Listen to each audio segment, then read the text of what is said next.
Last week, MTV Base came out with the SA's Hottest MCs 2021 New Wave. Let me start by saying this. Do you consider yourself part of the New Wave? And then we can talk about... Maybe I don't know what the New Wave is. I don't know. But that's the list that they put you on, though. It's cool. It's not a list I put myself on. It's a list that people put me on. It's cool. You don't care about lists, ne? Not really. Especially the hip-hop lists and everything. I mean, if it's good. It's good for the sport for there to be such a list. That's why no other genre has lists. Sure. Because how do you say this singer is better than this one? Yeah. But with rap, it's very competitive. You know what I'm saying? You know what I'm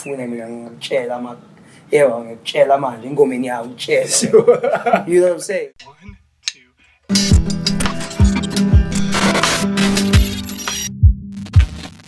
All I'm afraid to, don't have to TEMBISA with Touchline. And can imagine Bugele everything SA Music TV. You mean my chance? It's been a wonderful interview. Thank you for having me, gents. 2021, Asabi anyone.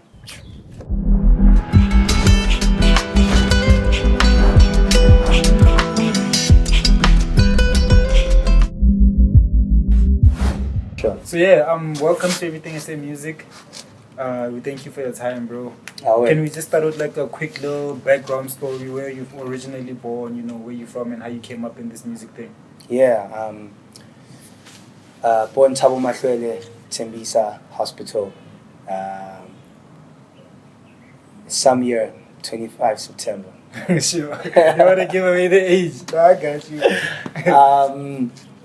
Yeah, man. My journey in music started, I think, like 12 years ago.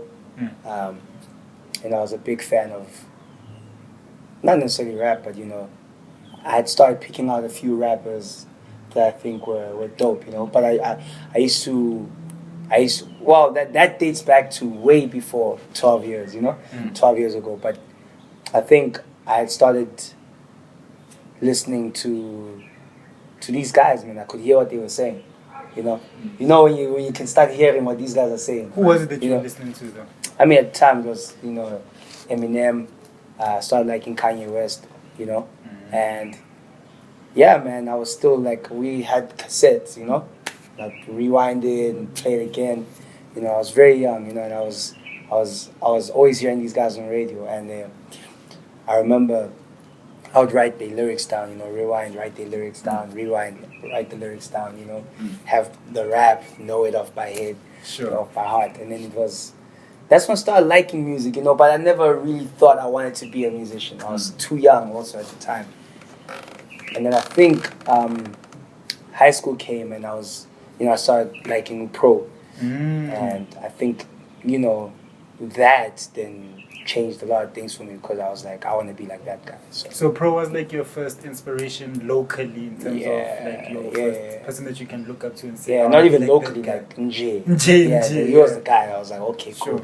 I want to be like this guy. Okay. Yeah. Speaking about like Eminem, Kanye West, and pro, which albums were you listening to at the time that you like discovered them? With Eminem, it was the Eminem Show. With Kanye, it wasn't an album.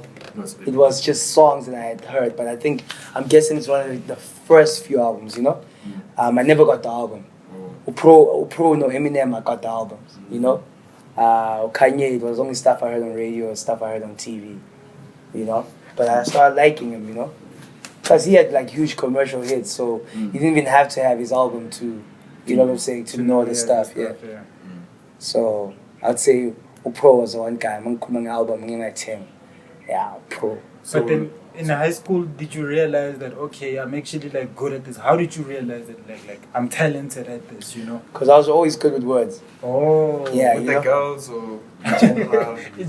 Just in general, I would take, like, we can have a conversation right now and I'm just going to flip everything that you're saying and I can do it consistently. And I can do it within 3 seconds. I'm just that kind of person, That's how I think. It's like, other people think in numbers, other people think in colors.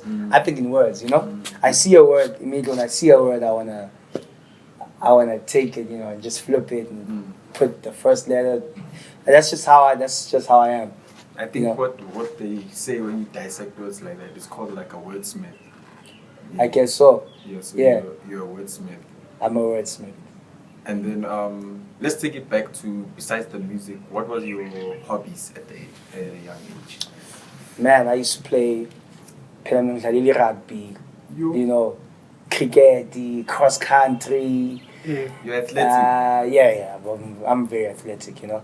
And that was, and I'm listening to things before because Pola is where I was really serious about sports, you know. Mm-hmm. But at the same time, I used to dance, you know, touched a little bit on acting, did some modeling, you know, and eventually I think I found a steady place in music, you know. I was like, this is what I want to become. So like you're those kids which would leave the second last period, you know, the second last subject you have, and then they leave. Please come to the. I was that guy. Guys. I was that guy. Yeah, I was that guy. You left proud. Yeah, I was always leaving before the school ended because I had something to do. You know what I'm saying? I was that guy. Oh yeah, so tell me about like your first trophy or first award you've won. Man. Because if you are very, you know, athletic, I'm sure you will. I think maybe it was my rugby days. Same time in the primary school. You know? If not, poetry. Yeah, it might have been poetry. I steadfast. Something like that. You know, but you know, I went to an Afrikaans primary school. People don't know that, you know, so I didn't know I steadfast. You know, that's what I was gonna ask you, Vele. You grew up in Tembisa, but then you mentioned rugby, cricket. I was like, I didn't grow up in Tembisa. I grew up in Kempton Park. I was born in Tembisa, grew up in Kempton. Okay. Went back to Tembisa, went back to Kempton. So that's back and forth. Yeah, you know, because I grew up in a lot of places, basically, you know. Okay. But I didn't necessarily, my initial years, my initial schooling years, being at Tembisa, in Kempton Park, I'm a Okay. you know, and then, you know, I obviously moved back, you know. Well, I mean, that too, you know, holidays, every weekend in Sekasi, you know, which is where I was at, you know. Coming with that English now, you know, you see like Afrikaans. Because when I was English generations, when Afrikaans. Really? Yeah, straight up. You know, that's what I did, and that exposure to so many different languages, you know, I think it sparked something in my brain where I started thinking, you know, damn, words are so different in so many languages. It's just it's a beautiful thing to see, you know, and I wanted to be the best at words, and I would kill the white kids in Afrikaans. Like none of them were touching me with this Afrikaans subject. I was really good when I went to, and I was killing them in English, you know, because I that's what I liked doing. You know, you bring numbers, I'm not interested. You know what I'm saying? So unless it's money. Unless it's money. Now I'm interested in numbers. I never used to be interested in numbers, you know. Man, so it was that type of thing for me, you know. I'm a Kamacho. Afrikaans, English, isiZulu, you know. That's into any food. But then, like, if you're doing that thing where you're traveling from Kempton to Tembisa, learning all this different, how did you adjust with so many different people? Because it's hard. I'm that kind of person, I realized, you know. Maybe I'm that person because I had that experience. Mara, I'm the kind of person who looks at something and I take interest in it, you know. Look at something like sports and I'm going to do that. You know, you speak Afrikaans. I want to learn more about that. You know, you rap? Oh, well, okay. What are you saying? You know, I was always. I'm a very interested person. I'm interested in everything. Curious. I'm very curious. You know. Sure. Yeah, and I think that's what allowed me to also be able to coexist with so many different people. And so, kasi like, kasi. I'm a snob, you know. Sure. You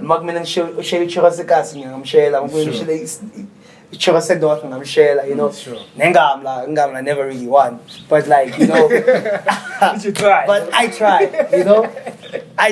You know. It's not that easy, that's it. It's not easy because there's the racial barrier also, you know. It's I mean among for them it's like, you know, you can't you can't date a black. They already fixated person. in their mind, Duguti. Yeah, you can't do that. It's like it's frowned upon in the white community. Sure. As much as in the black community, when you come through with a white girl, you're we like, praise Yo, you. Like, oh my god. But why do we take the West ones? It's like the ones which no one wants anymore in the. I'm sure the fly ones now about food. Yeah, they were the rugby players. and shit. They with the white guys. Yeah, but- when they mad, so when it's so shit. Ne? Yeah. But I think when it comes to that slowly, you know, they look at us as like a delicacy, you know, they have us once, you know. Yeah, but not all of them. Ne? Yeah, they have to have a different kind of mindset to their society Ne? to think like that. Yeah, Sure. that's true. Obviously, you broke into the scene in 2018 with the tribute to Mama Winnie Mandela. Yeah. What was going through your mind at that time writing that, and why did you choose to go that way of writing stuff that really has a message that's really deep, you know, and that you connect with people? Yeah, I mean, like I said, for me, growing up in so many different environments, you get to see a lot of things. You get to see people living in different ways, you know, and I think I started seeing Gucci, people aren't really happy, man. We're not really happy. And I realized, Gucci, if I can start making music, the best way to get to people is to actually speak about things that we're all going through, you know, as opposed to what my peers were rapping about, which is things that they didn't own or life that they didn't live, you know. And I thought, wow, I'm better off just saying, this is what's happening with me. I found it easier and more effective, you know, way more effective. So, I mean, by the time 2018 came, you know, I was already like on that, you know, where I see look at the situation and I write about it. And I think the tribute to Mam Winnie was one of those moments in my career where I was able to really tell a story very beautifully. And it was a story that people cared about. You know what I'm saying? And that's important. I mean, I think for every musician, it's important for them to know that telling a story that people care about is already halfway to where you want to go. You know what I'm saying? Yeah. So tell me, what did she like mean to you? Like, because for someone to publicly tell a story about somebody, I'm not sure if you met her, but then what did she mean to you, and what did like her name hold? She meant to me what I think she should have meant to every South African kid, especially every black South African kid. You know, you know, obviously the story of Nelson Mandela is well documented, but there's more. You know what I'm saying? There was more to the struggle, the liberation. It wasn't just about Nelson Mandela. It was many people. You know, and I think the power of a woman in that place, in that time, I think it was taken for granted. You know what I'm saying? Uguti, there were actually women in the forefront of this whole thing. You know, even women that were just supporting their husbands in the liberation, taking care of the kids, care of the whole situation. Yeah, you know what I'm saying. But obviously, we know, you know, Mam Winnie was as vocal, was as, you know, aggressive about it. You know, and she was up until her death, bro. She never stopped believing that the black child deserves more, you know? Sure. And that's what she meant to me, bro. Having been, you know, exposed to Amanga Amla, you know, growing up. Sure. And obviously you know, it's late 90s, it's early 2000s. Racism is not, you know, it's actually even more prevalent. And if you're in a white school, people get to see it. You get to see it. You get to feel it. On a daily basis. Not really, because you're a kid, so you don't see it. Oh yeah, you don't really understand. Yeah, you don't understand what's going on. You just think we're all coexisting. Yeah. But you do know we're different. Yeah, it's very clear. Sure. Yeah. From a young age, you can tell we're very different. Yeah. But you know, you didn't feel like that difference was enough for for you guys to actually not get along, or you know, it just felt like, okay, we're different, so what? Yeah. You know, but you could feel it. And now that I'm older, when I play it back, there were things that were said to me or things that were done in my presence, and I'm like, but that was racism, but I didn't know. But you didn't know. Yeah. Do you feel like that tribute to Mama Winnie, like it showed you like where you can go for your career as a path, like I can actually definitely write stuff that touches people's hearts, you know? Definitely, because it was also validation for like, what I have, you know, what I have in my writing ability. Because as an artist, you mess around with different sounds, different styles, you know. But I think when I saw how people gravitated towards that, I was like, I really don't have to be different. I can just be myself, you know, Sure. and just write what I write about and think inspired. I think. Did you write more before did you write other stuff like for tributes to other people before her? Nah, that was the first ever tribute I think I did, from what I remember.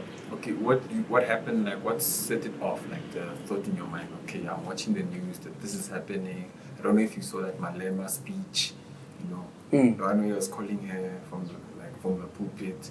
I don't know if that was what inspired you, but it was before that or after it. Nah, it was before. Before that. Yeah, because the Malema speech. I mean, that happened after the funeral and all that stuff. That was like after. I wrote that song. I dropped that song, I think, around 3 days or 4 days after her death. So it was still a very hot, you know, topic. People were like, still. That's why I said I spoke about it when people cared about it. You know? Sure. If you speak about it now, you know, people, they've got so many problems, they just forget. You know? But like at the time, we were all going through that pain. And I spoke about it then. You know? It was important for me to speak about it at that moment. Yeah. You know? So you followed through afterwards with tribute to Pro, you know, Pro Kid or Pro or whatever. Yeah. I mean, that for me was even more personal because that guy, I felt like I knew him. And him I had actually met. You've met him? Like 3 times, yeah. How was your first encounter? First encounter, I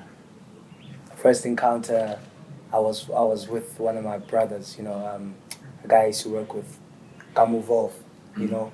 So he had produced a song for Pro Kid called 20 Past 10. Not many people know it. It dropped in 2010.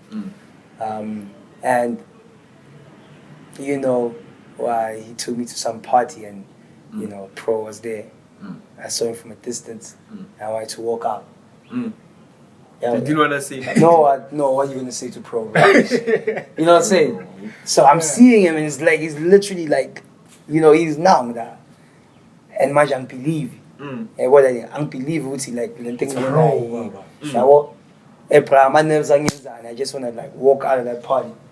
I grabbed me, he's like, bro, come through, let's meet him. And then, and it was just like, you know, greeted me, looked me in the eye, you know, hola, you know, I can't remember what was said. That I didn't hear anything. Yeah, you just you know, him like, yeah, you know, he's like, this is, and the boy was like, this is Touchline. He's like, was good, you know. I was Touchline already by then, you know, I had already been rapping and stuff. Sure. You know, I couldn't believe it, bro. I couldn't believe it. For Pro, it was probably just meeting another person, but for me, it was sort of like a life-changing experience. It made me realize that you can actually meet your idols, you know. And it didn't disappoint though. Like sometimes with meeting your idols, they disappoint you. It's like nah, with Pro, I wasn't disappointed. He wasn't that. Nah, I wasn't disappointed. Yeah. I don't think people understand like the god level that Pro was at, bro. You know, like I don't think the new age kids really get it. Like, can you just like touch on like how dangerous that guy was with the pen? I mean, you're looking at probably one of the most gifted individuals that we've ever had in this country when it comes to ukbal. Sure. You know, it's not a joke thing. It's not a play thing. It's everybody knew. Sure. You know, back then everybody knew. When you come, you know, if you're listening from like if you're looking on a surface level, you're just hearing the punchlines. You're like, oh, okay, cool, great, that punchline. Yeah. But you need to listen, and then you realize, well, this is art at its best. You know, and Pro was that guy. I don't think you'll ever find a person that can flip words the way that he did. You know, I believe I'm one of the people that love flipping words like that. You know, and I'm still gonna push the envelope when it comes to that. You know, but with Pro, you know, it was. I mean, who did he have to look up to? Who was better than him at the time? There was nobody. You know what I'm saying? So he's really like a GOAT. When you speak about a GOAT, you speak about people like that. The first to do it and the best to do it. That's true. That's What's true. the first to do it? A fault. First to do it, yeah. But tell me, your second and your third encounter with him, did you like get used to him by that time?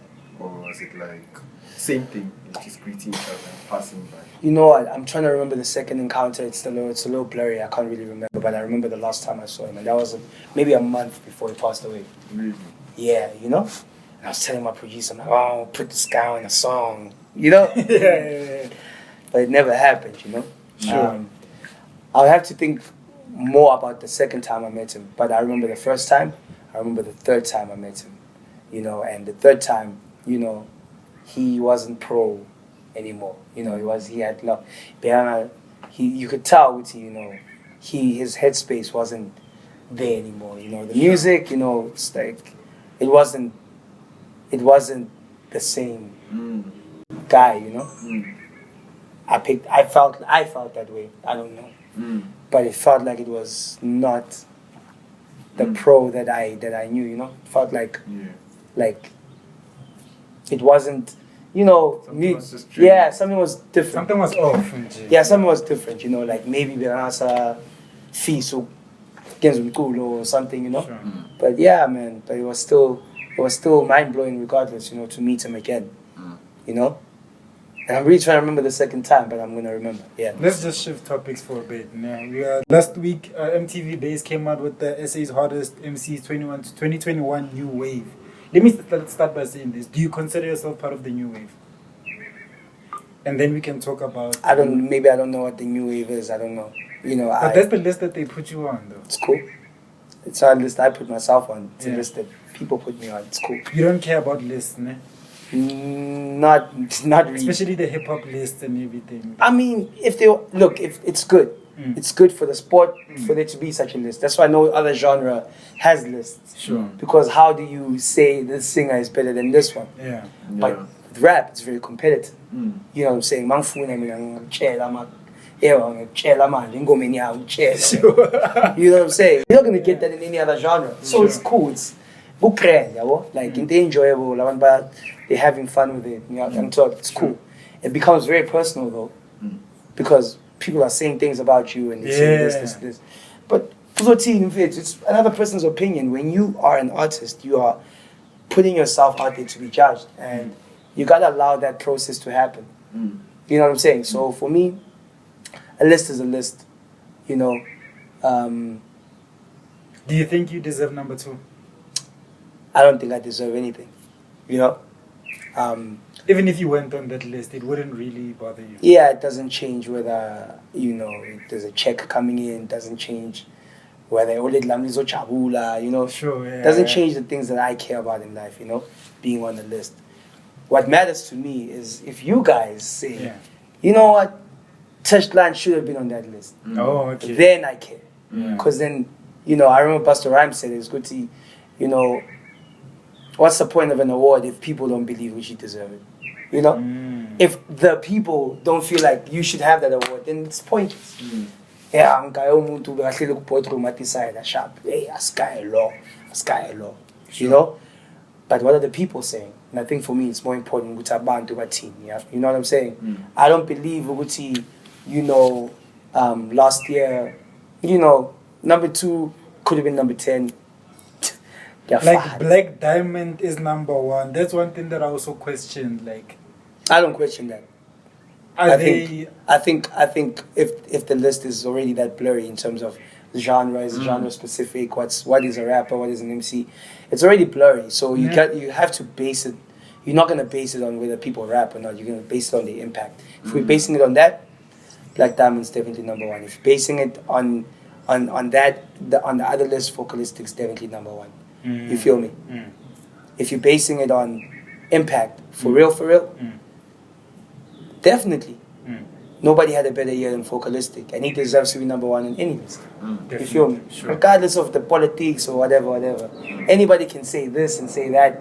I just think on any list, he could have been number 1 in the gospel list. He would have deserved it. Because no gospel person outworked him. So if he ever said anything about him, he should be number 1 in that list. You know what I'm saying? That is my belief, you know? That's my belief. I'm not a rap purist. I don't care about rap, Joe. I just rap. It's just how I express myself. But I don't care about rap. It's going to cloud my judgment. You know? I care about touching people's lives. And if I do that in rap, I'm going to do that. You know what I'm saying? But I don't care about the fact that that's secondary to me. You know what I'm saying? Tomorrow I can stop rapping and be an actor, or do something else where I feel like I can get to people's hearts. I'm not a slave to hip hop, ne rap. Mara touchline so whack. Angeke ngibe nendaba. You know what I'm saying? Because anginandaba nale ukuthi nina nicabanga nge-rap. You know what I'm saying? Ngicabanga nge-rap anginandaba nale. Sure. Yeah, but then when you look at the current state of hip hop in SA, it, to be honest with you, from like 2019, it's been a little bit quiet down. Like most of the acts, only certain people stand out since those years. You know. So what do you think, as a collective, hip hop can do to be again where it used to be? You know. No idea, bro. You don't think there's anything? No idea. I mean, they maybe some people have a clue. You know what I'm saying? But me sitting here, being a very young guy in the sport, like in terms of kanangena, you know, sure, yeah. Last 3 years, 2 years, 3 years. Yeah. You know what I'm saying?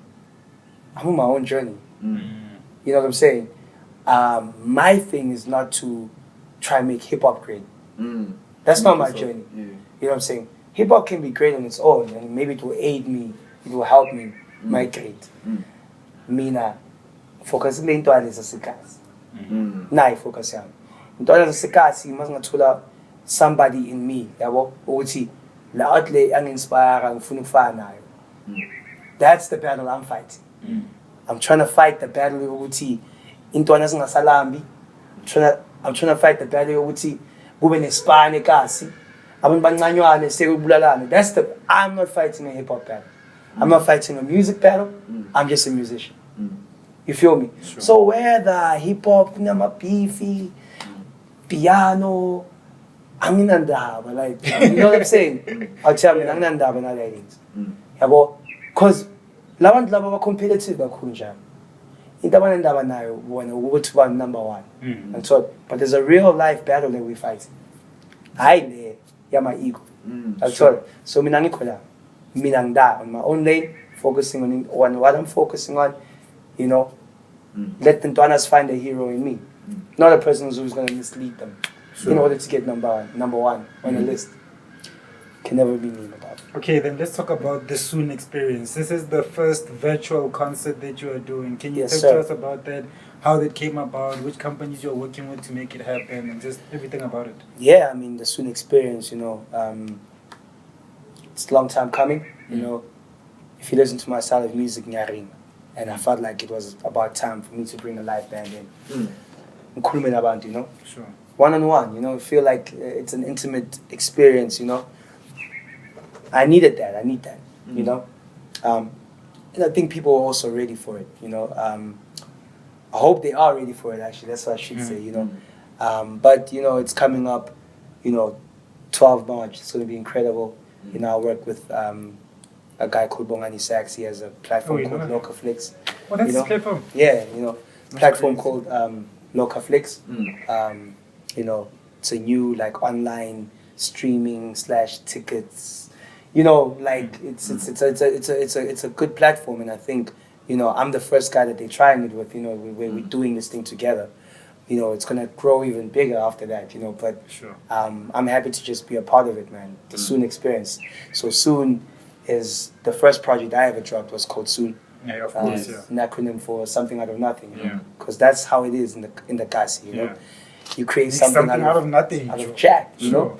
And I thought it was fit for me to take people on that kind of journey, you know, where it started for me, you know, how I felt about certain things growing up, you know, how I feel about certain things now, and how I managed to paint that musically.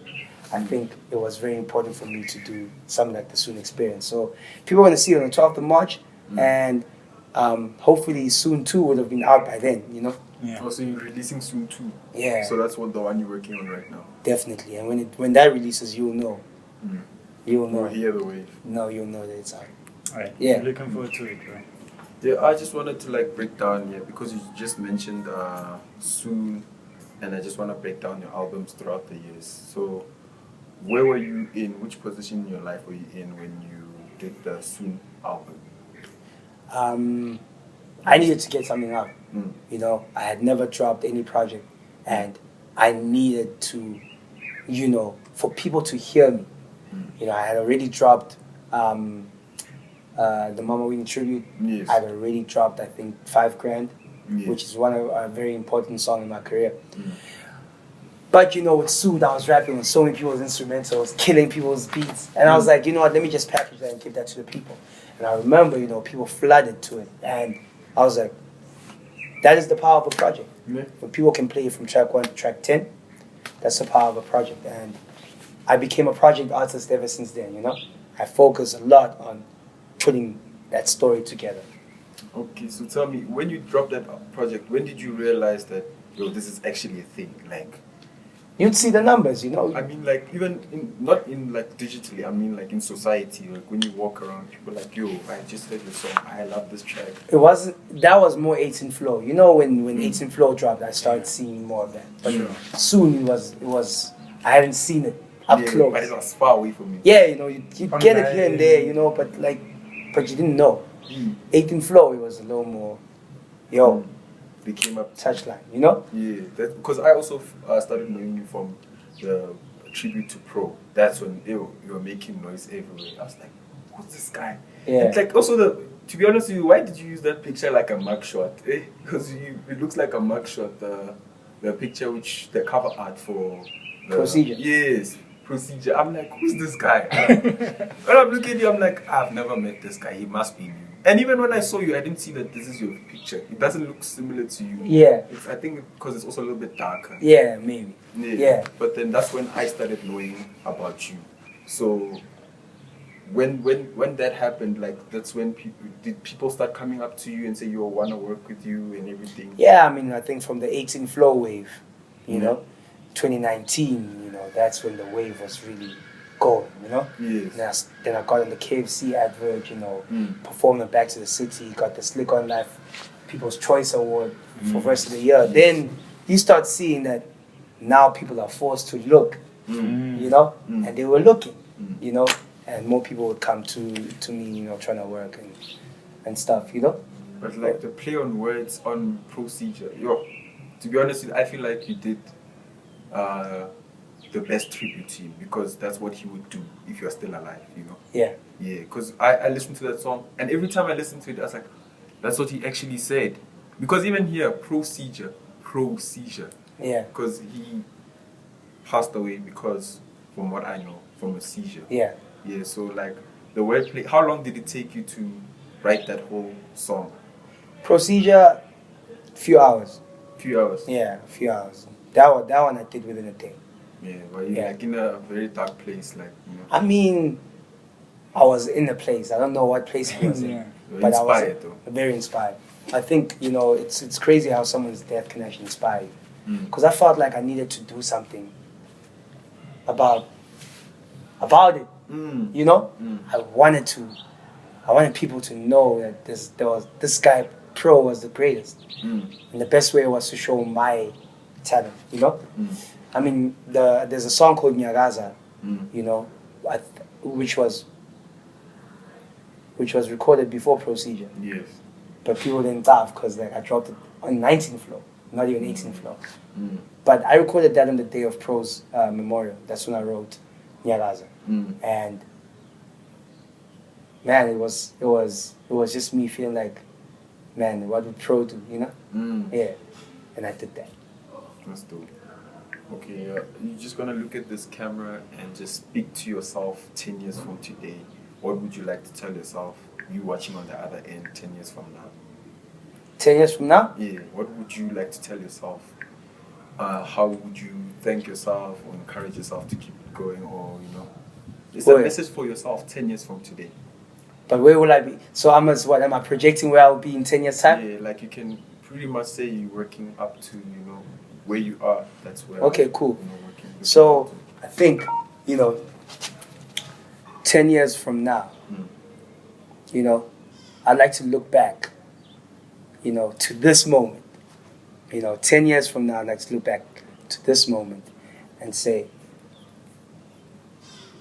I did my best, you know. Every single day, I woke up and I tried to be the best person that I could become, you know. yes, we chase a lot of things. We chase money, we chase, you know, we chase fame, you know, chase phone calls, you know, you know, we chase a lot of things in life, you know, but I want to be able to say I loved people, you know, I changed lives, you know, I fell in love, maybe fell out of love, fell in love, fell out of love, but kept on believing in love because I feel like that's what holds the world together. Definitely. You know, I'd like to say, you know, I hope by now, you know, I would have built my mom a house, hope my mom and my father are still alive, you know, my sister's successful in her journey. You know, all my boys are millionaires, if not close to being millionaires. But even if they're not, I just hope my boys are going to be happy. You know what I'm saying? Yeah, and that's me 10 years from now, man. It's like, if I can have that, if I can look back to this moment and be sitting in a very comfortable place in life, but uncomfortable because I want to change more things. You still want to do more stuff. You know what I'm saying? Sure. That is me. Cool. I'm always going to want to change something, bro. Yeah. And something will change. Shout out. You know that.